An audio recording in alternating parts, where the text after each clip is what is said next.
শুধু জ্ঞানীগুণী ভদ্রজন প্রণাম নমস্কার ও আন্তরিক অভিনন্দন।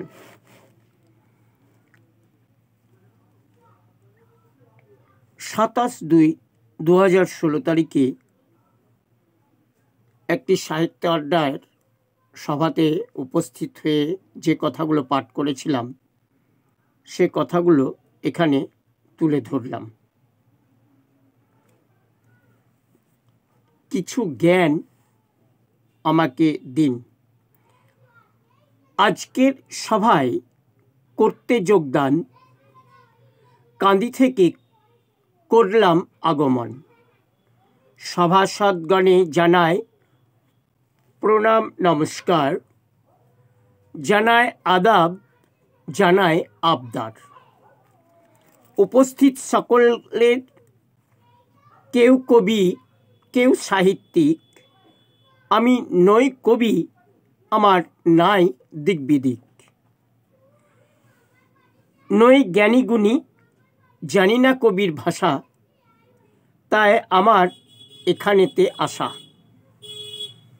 আজকের এই সভায় জ্ঞানভাণ্ডারে জ্ঞান অর্জন করতে এসেছি দরকারে।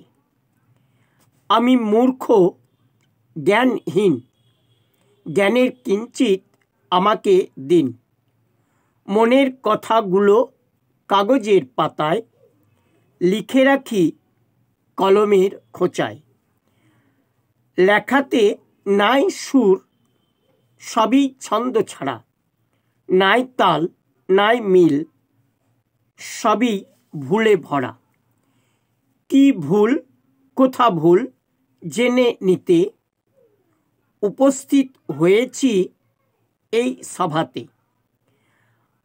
আমাকে দিয়ে কিঞ্চিত জ্ঞান মোরে শেখাবেন লেখার মান। এইটুকু আশা মনে করে এসেছি এই দরবারে।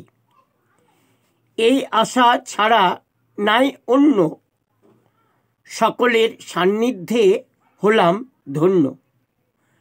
কৃতজ্ঞতা আর ধন্যবাদ জানাই, শ্রদ্ধা ভক্তি আশীর্বাদ। নমস্কার।